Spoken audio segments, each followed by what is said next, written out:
सलाम दोस्तों, मैं इरफान रही और मैं हूं आज यहां नसीरपुर द्वारका में। यहां द्वारका विधानसभा में एक ज़िला नजफगढ़ कांग्रेस कमेटी की कार्यकर्ताओं की मीटिंग है, जो कि मीटिंग है 3 फरवरी 2024 को गीता कॉलोनी रामलीला मैदान में होने वाली जनसभा और रैली के बारे में कि लोगों को जागरूक करना, कांग्रेस कार्यकर्ताओं को जागरूक करना। यहाँ पर कांग्रेस पार्टी के दिल्ली प्रदेश अध्यक्ष अरविंदर सिंह लवली और अलका लामा और जिला नजफगढ़ तथा दिल्ली के वरिष्ठ कांग्रेस कार्यकर्ता यहाँ पर मौजूद हैं।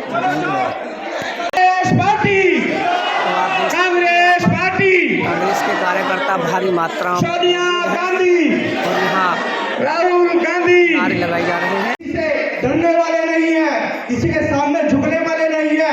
केस करने 25 केस राहुल गांधी पे किए। राहुल गांधी जी ने बोला 25 केस और लगा दो, लेकिन हम भारत की आवाम की आवाज भारत में उठाएंगे और 2024 में उनकी सरकार जनता की सरकार बनेगी, मोदी की सरकार नहीं बनेगी।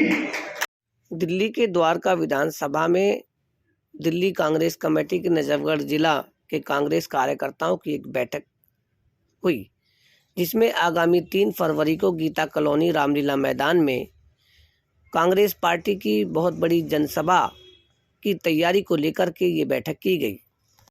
इस मीटिंग में जिला नजफगढ़ की 5 विधानसभाओं के कार्यकर्ता बड़ी संख्या में मौजूद थे, जिसमें पूर्व विधायक तथा पूर्व निगम पार्षद तथा प्रत्याशियों और जिला के सभी कार्यकर्ता पदाधिकारी मौजूद थे। ये बैठक नसीरपुर के राधा कृष्णा वाटिका में आयोजित की गई। बैठक में सैकड़ों कार्यकर्ताओं में कांग्रेस को लेकर के बहुत जोश व खरोश दिखा।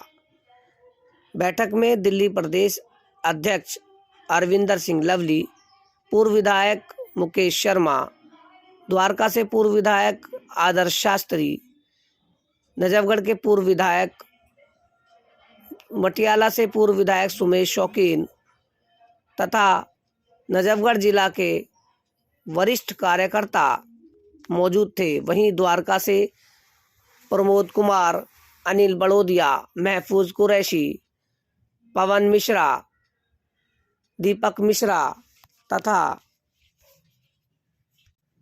उत्तम नगर विधानसभा से निसार अली खान, डाबड़ी से हसमुल्ला भाई, द्वारका से चांद मियां उस्मानी, मंगलापुरी से पूर्व निगम पार्षद माया देवी, द्वारका से पूर्व प्रत्याशी तस्वीर सोलंकी, दिल्ली की पूर्व महिला अध्यक्ष अमृता धवन, महिला कांग्रेस कमेटी की कार्यकर्ता सुमन तथा सुषमा, मंगलापुरी के पूर्व निगम पार्षद प्रमोद कुमार, राधा कृष्ण वाटिका के मालिक जोगिंदर सिंह, जिला नजफगढ़ के पदाधिकारी डॉक्टर नरेश तथा इस अवसर पर सभी 5 विधानसभाओं के ऑब्जर्वर, डेलीगेट्स और जिला नजफगढ़ स्तर के वरिष्ठ कार्यकर्ता तथा पदाधिकारी समेत सैकड़ों कार्यकर्ता भारी संख्या में मौजूद थे। आइए दिखाते हैं आपको इस बैठक की कुछ खास झलकियां। कुतुबेल से इरफान राही की रिपोर्ट। कांग्रेस पार्टी के सिपाही हैं, अब दोबारा से हम अपने संगठन को दुरुस्त करने की बात तेजी के साथ लगे हुए। तो मैं जब अध्यक्ष बना तो मेरे से एक चैनल वाले ने पूछा कि जब आप पहले अध्यक्ष बने थे और आप अब अध्यक्ष बने हैं, दोनों में क्या फर्क है। तो मैंने उनसे कहा था कि जब मैं पहली मर्तबा अध्यक्ष बना था, हमारा संगठन कुछ ठीक हालत में था, लेकिन लोग हमारी बात सुनने को तैयार नहीं थे। लोग कांग्रेस की बात सुनने को तैयार नहीं थे, क्योंकि हम सरकार से नए नए निकले थे।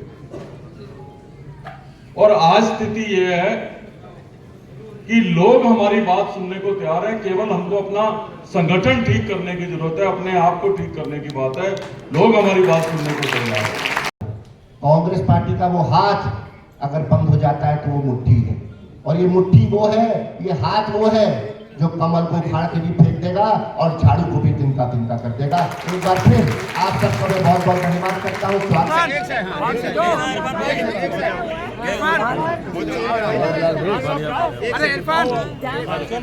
महिला मोर्चा सामने फोटो जी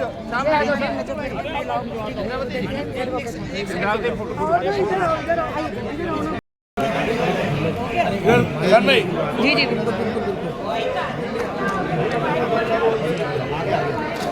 राहुल गांधी आज ईस्ट के अंदर जो है लोगों की न्याय की लड़ाई को लड़ रहे हैं, तो दिल्ली के अंदर हम कांग्रेस की नेतृत्व को, कांग्रेस की लड़ाई को मजबूती के साथ लड़ें, उसकी जिम्मेवारी आपकी और हम दोनों की, और हमको मजबूती के साथ लड़ाई करनी। और एक बात और कह के मैं अपनी बात खत्म करूंगा कि भारतीय जनता पार्टी के लोग इन 10 सालों के अंदर उन्होंने दिल्ली और देश के लिए क्या करा, उसके बारे में डिटेल में हम लोग बात करेंगे। हम एक व्हाइट पेपर में उसके ऊपर निकाल रहे हैं, लेकिन जिस तरीके का आक्षेप ये हमारे नेताओं पे लगाते हैं और अपनी राजनीति के लिए देश के सर्वोच्चम भगवान राम के नाम पे भी जो है ये राजनीति कर रहे हैं, जो भगवान राम प्रत्येक हिंदुस्तानी का, ना केवल भारत में रहने वाले का बल्कि दुनिया के किसी कोने में रहने वाला भारतीय हो, किसी धर्म और जाति को मानने वाला भारतीय हो, उन सब के लिए जो है वो प्रेरणा स्रोत और पूजनीय भगवान राम है। उस भगवान के राम के नाम के ऊपर भी जो है पॉलिटिक्स करने से बात नहीं आते। ये हमारे नेताओं से प्रश्न पूछते हैं कि हमने आपको इनवाइट किया, आप क्यों नहीं आए। हम इनको बताना चाहते हैं हम क्यों नहीं आए। हम इसलिए नहीं आए कि वो पुण्य स्थान, वो ऐसा पूज्य स्थान जहां पे दुनिया का सबसे बड़े भगवान राम का मंदिर हो, उस मंदिर के अंदर प्रधानमंत्री जी बैठते हैं। हमको कोई परेशानी नहीं है, वो देश के प्रधानमंत्री हैं, संवैधानिक पद पे हैं, वो रहे, हमें कोई दिक्कत नहीं है। वहां पर यूपी के मुख्यमंत्री योगी जी बैठते हैं, वो यूपी के मुख्यमंत्री हैं, हमें कोई परेशानी नहीं है, वो बैठे।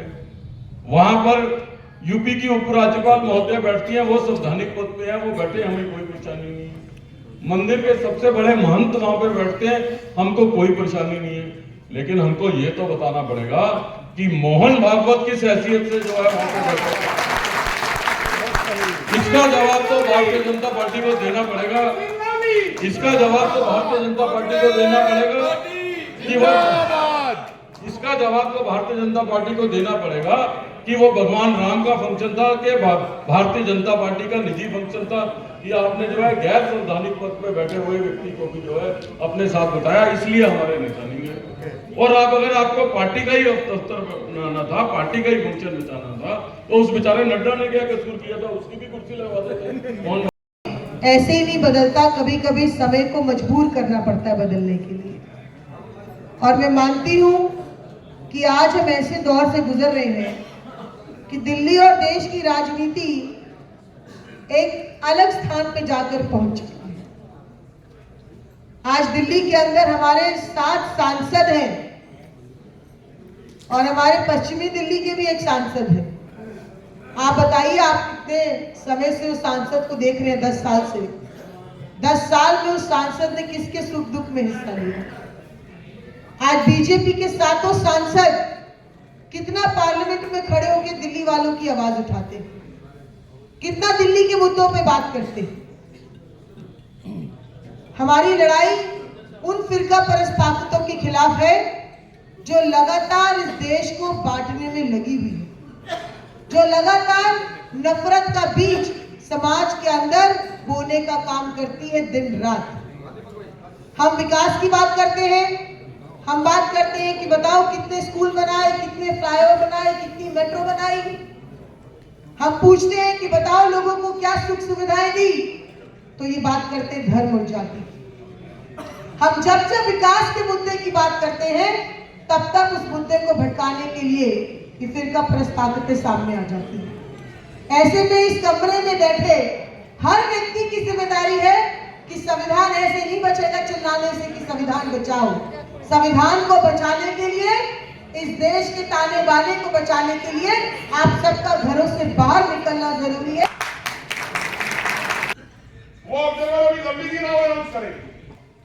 3 तारीख के तुरंत बाद प्रदेश कांग्रेस कमेटी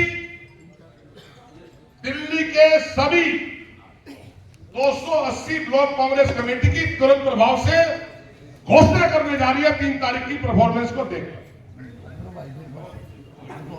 मेरा तेरा नहीं चले, कोई अगर मगर नहीं है। और मैंने अमरिंदर सिंह लवली जी को प्रार्थना की है, एक बात मैं और निवेदन कर दूं, ये 3 तारीख की रैली का मुद्दा नहीं है। हमें 4 महीने 3 महीने बाद लोकसभा के चुनाव में जाना है, तो किसको जाना पड़ सकता है। हार जीत तो खट्टा मीठा चलता रहता है, कोई डिप्रेशन में आने की जरूरत नहीं है। दिल्ली में सुनो, दिल्ली में कांग्रेस की वापसी होने जा रही है 25 में, मैं आपको जिम्मेदारी से कहने आया हूं। जहां तक सवाल लोकसभा चुनाव का है, गठबंधन होगा, कांग्रेस अपने गठबंधन के धर्म को निभाएगी। गठबंधन नहीं हुआ तो कांग्रेस पूरी मजबूती से दिल्ली की 7 सीटों पर चुनाव लड़ने की तैयारी कर रही है और तैयार, और हमारे कदम उस तरफ बढ़ रहे हैं।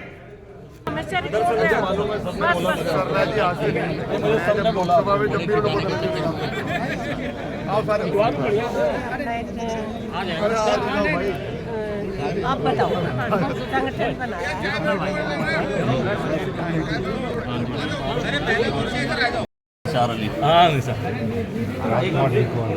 पूर्वांचल की तरफ से जी शुक्रिया। सर, जिला नजफगढ़ से आपको कैसा प्यार मिला? देखिए बहुत अच्छा है, नजफगढ़ के कार्यकर्ता मजबूती के साथ कांग्रेस का परचम लहराएंगे और मजबूती के साथ जैसे सारी दिल्ली में कांग्रेस के कार्यकर्ता काम कर रहे हैं, नजफगढ़ के भी करेंगे। कांग्रेस लोकसभा चुनाव के मध्य के तैयारी के सिलसिले में हम दिल्ली के हर जिले में जा रहे हैं। उसी सिलसिले में आज नजफगढ़ आना सकते हुआ और आदर्श शास्त्री जी की विधानसभा के अंदर ये जो है बैठक जिले की होगी, और आप देख रहे हैं कि कांग्रेस के कार्यकर्ता पूरी दिल्ली में जोशो खरोश के साथ चुनाव में उतरने की तैयारी कर रहे हैं। देश में बदलाव की बहार चलेगी और दिल्ली भी उससे अच्छी की जाएगी। क्या बुगल चलेगा गीता कॉलोनी से? गीता कॉलोनी में हम एक बड़ी सभा कर रहे हैं जिसमें मल्लिकार्जुन खड़गे जी संबोधित करेंगे। उसमें तमाम कांग्रेस के कार्यकर्ता दिल्ली के उसमें भागीदारी करके हम लोकसभा चुनाव का बिगुल वहाँ से बजाएंगे। लवली जी 10 लोकसभा में आपके सांसद रहे हैं, फिर गठबंधन की क्या बात लगती है? लगता है कि देखिए इंडिया एक गठबंधन बना है और वो क्या होगा, उसका क्या स्वरूप होगा नहीं होगा, वो हाईकमान को पता है। दिल्ली में कांग्रेस 7 सीटों पर तैयारी कर रही है, जो हाईकमान का आदेश होगा वो तैयारी करे सर? किस तरीके से तैयारी? कांग्रेस कार्यकर्ता देखिए, अगर गठबंधन भी होता है तो गठबंधन वाले को जिताना भी तो हमारी जिम्मेवारी है। तो हम तैयारी 7 सीटों पे कर रहे हैं, जो हाईकमान का आदेश होगा वो मानेंगे। Subscribe now and press the bell icon. Never miss an update.